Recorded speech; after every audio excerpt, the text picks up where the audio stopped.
앞으로 2029년까지 공급 계속 부족할 거예요. 네. 거기다 심지어 하나만 더 얹자면 그냥 이제 지구상에 있는 그 은이 한 17년이면 고갈나요. 이제 은이 얼마 안 남았어요. 아예.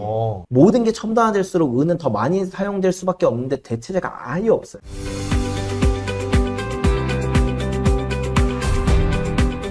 은 이야기 좀 하도록 하겠습니다. 지금 은이 어마어마하게 올랐어요. 네, 어마어마하게 올랐죠. 금보다 더 금보다 올랐어요. 더 올랐어. 네. 왜 그런 겁니까, 이게? 일단 은이 얼마나 올랐냐면 지난 1년 동안 거의 200% 정도 올랐어요. 그러니까 3배 정도 올랐어요. 네. 거의 1년 만에 3배가 올랐다. 은이 왜 이렇게 많이 올랐을까? 생각을 해보면 일단 기본적으로는 금이랑 은이랑 제가 아까 말씀드렸잖아요. 온 지구상에서 모든 원소들 중에 돈이 될 수 있는 건 금이랑 은밖에 없었다고. 그렇죠. 그래서 은도 금이랑 같이 돈으로서 쓰였어요.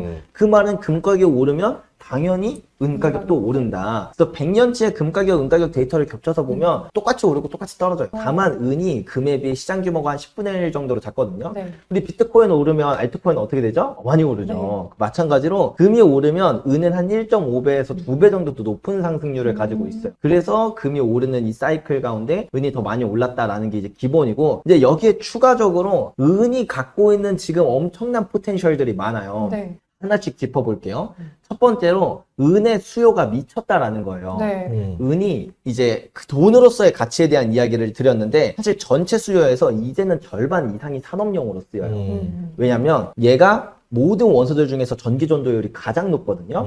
근데 사실 얘랑 구리랑 따지면 전기 전도율이 한 3 정도밖에 차이가 안 나요. 네. 그러니까 옛날에는 이거 은 좀 너무 비싼데 구리에 비해서 구리로 쓰자 이렇게 해가지고 구리를 많이 썼던 게 이제는 AI, 5G, 전기차 완전 첨단화된 기술이잖아요. 네. 은을 쓰지 않으면 안 되는 거예요. 그리고 여기다 더불어 구리 같은 거는 이제 녹이 쓸잖아요. 그러면은 절연체가 돼요. 아이고. 근데 얘는 녹이 쓸어도 상관이 없어요. 그대로 전도체예요. 네. 그렇다 보니까 요즘처럼 AI의 발전이 거듭됨에 따라서 은의 산업 수요가 미친 듯이 증가를 하는 거예요. 자, 이제 여기까지가 은이 정말 좋은 건데 네. 한 가지 큰 문제가 생겼어요. 다 좋은데 공급이 딸려요, 이제. 공급까지 딸리네. 네, 은이라는 게 어떻게 생산이 되냐면 보통 사람들이 생각할 때는 은광에 가가지고 이제 막 은을 채굴할 것 같지만 실제로 은이 채굴되는 건 뭐 구리나 납이나 아연 혹은 금을 캘 때 부산물로 얻어지거든요. 그렇죠. 고려아연에서 많이 나오죠. 네. 맞아요. 네. 고려아연에서 많이 나오죠. 그 말은 구리나 금이나 이런 금광들이 생산이 늘어나야 은도 생산이 늘어난다라는 네. 거예요. 근데 사실 금이나 은이 한번 채굴될 때는 10년 정도의 시차가 걸려요. 뭐 탐사도 해야 돼. 네. 탐사 끝났으면 막 인허가도 받아야 돼요. 국가한테. 인허가도 끝났으면 그 다음에 인프라도 깔아야 돼요. 뭐 철도가 나와야 되고 그 다음에 뭐 이제 인부들 묵을 숙소나 뭐 다양한 인프라들이 깔려야겠죠. 네. 그리고 나서 채굴을 해도 금이나 은이나 막 구리, 납, 아연 이런 것들이 잔뜩 섞인 원석 형태를 이제 정제를 해야 그 안에서 금이나 은이 나와요. 네. 이 과정이 10년이 걸려요. 그렇다 보니까 이제 금이나 은 가격 많이 오른다고 해서 갑자기 생산을 늘리자고 마음을 먹어도 실제로 금이나 은이 나오는 건 10년 뒤인 거예요. 네. 그래서 지금 금광 기업들의 타임라인을 쫙 뽑아서 보면 개발 타임라인이 가장 빠른 데가 2029년이에요. 네. 대충 아무리 빨리 생산량이 늘어도 2029년인데 지금 수요는 계속 늘어난다. 그래서 어느 정도 맞냐면 이제 은의 수요가 지난 5년 동안 계속 공급을 더 넘어서 은이 계속 5년 동안 부족했어요. 네. 근데 그래도 이전에 많이 캐놓은 것들이 있을 거 아니에요. 네. 그래서 이제 거래소들에 그런 은들이 많이 쌓여 있었는데 이게 이제 거의 고갈 직전이에요. 그래서 이제 상하이 같은 경우에는 상하이 금거래소의 은 재고가 10년 내 최저치를 찍었고 코맥스도 거의 마이너스 70% 찍었어요, 재고가. 그럼 이제 느끼는 거죠. 야, 이거 실물 은이 진짜 부족하겠는데? 그래서 가격이 이제 막 올라요. 그치. 그러면 이제 보통 대부분 닭고기 가격 많이 오른다. 그럼 사람들이 돼지고기 먹어야겠다. 뭐 소고기 가격 많이 올라도 돼지고기 대체품이? 먹어야겠다. 막 이런 식으로 대체할 수 있는 게 네. 있는데 은은 대체할 수 있는 게 없잖아요. 가격이 올라도 투자자는 가격 오르면 좀 비싼데 나중에 사야지 라고 해요. 근데 산업용 수요는 그러니까요. 가격 비싸다고 반도체 안 만들 수 있나요? 네. 가격이 비싸다고 전기차 안 만들 수 있나요? 가격이 얘가 100배가 뛰든 1000배가 뛰든 써야 돼요. 무조건. 그러니까 이런 걸 비탄력적 수요라고 해요. 산업 수요는 그냥 꾸준히 느는 거예요. 그러다 보니까 시장에 유통되는 은은 더 적어요. 그러면 이제 옛날에 이마만큼의 유통량이 있을 때 한 100이라는 수요가 있으면 가격이 어느 정도 유지가 됐어요. 근데 이 공급이 이만큼으로 줄었어요. 네. 그러면 수요가 똑같이 100이어도 은 가격은 미친 듯이 폭증을 하는 거죠.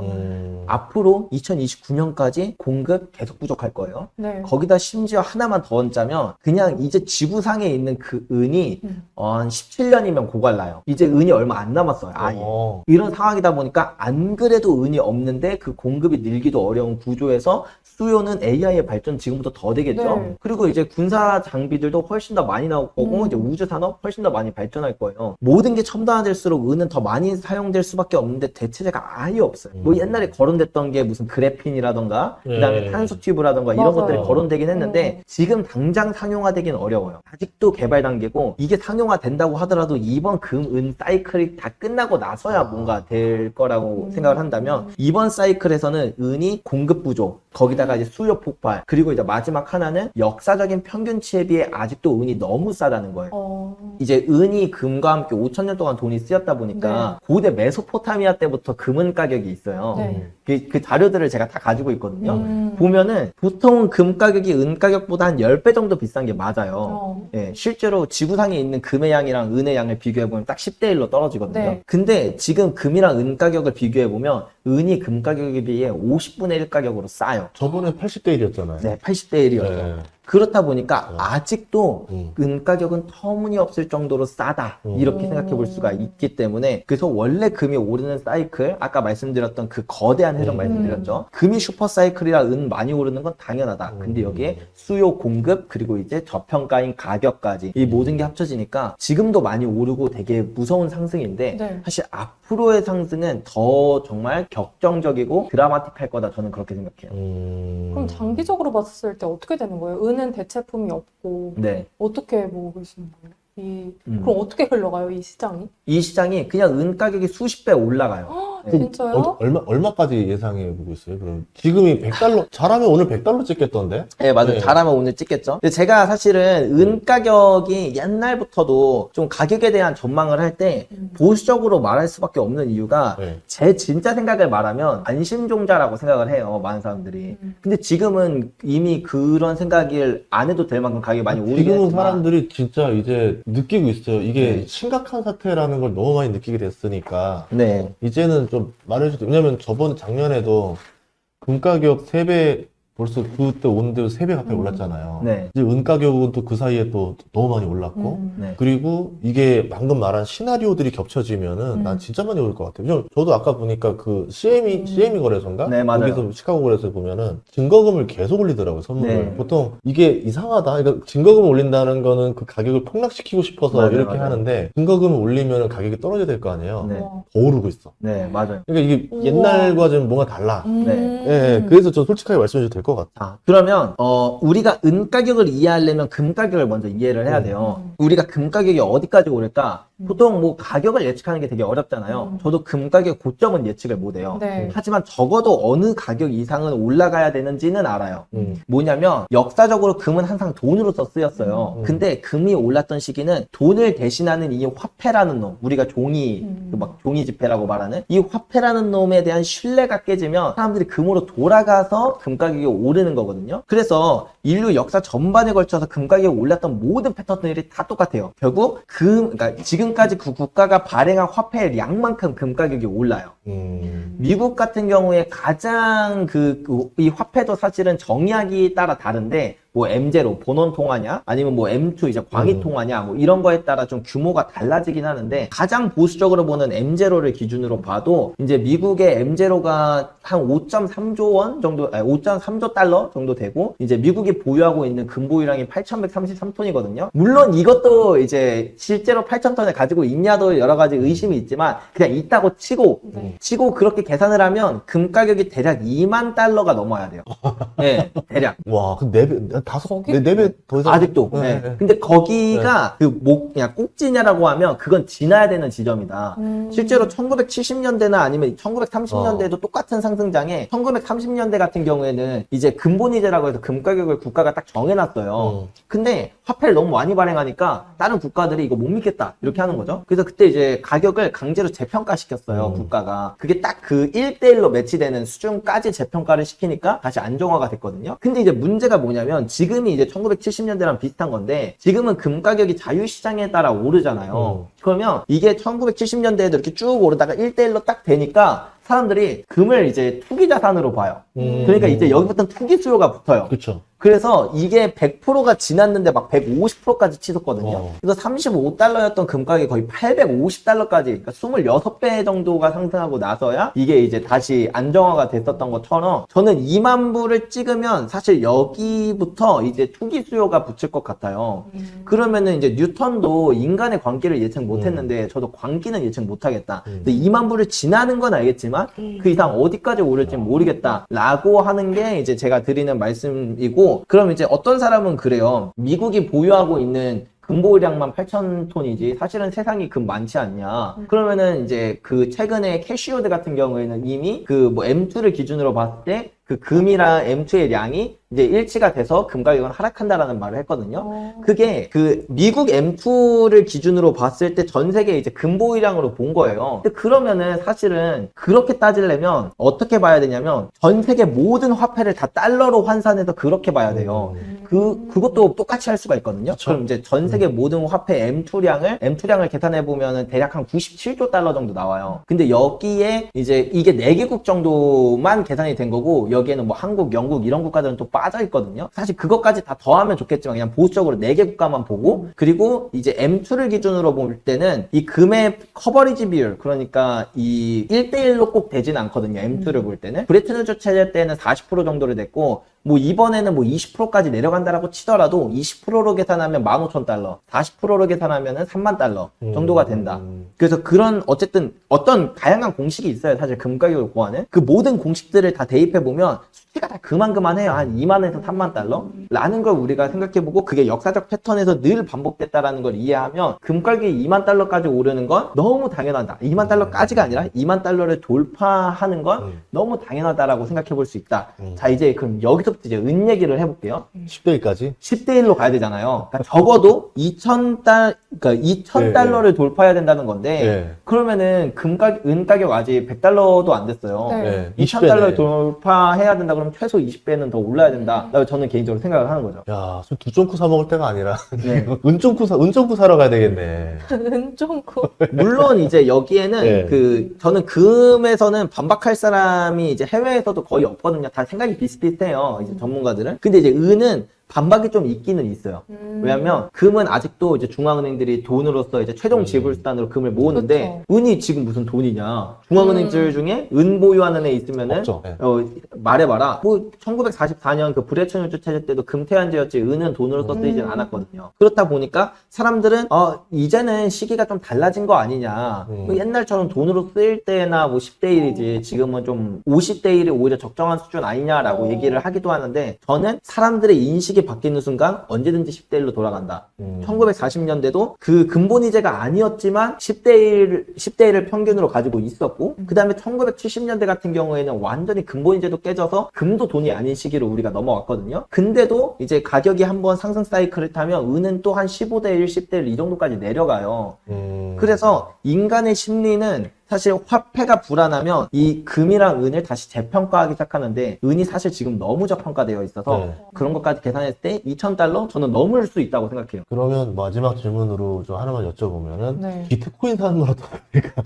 디지털 금이라고 하니까 우선 이제 두쫑쿠가 유행하니까 두바이 초콜릿이랑 사는 것처럼. 비트코인 이것도 할 얘기가 많기는 한데 디지털 금이니까. 예.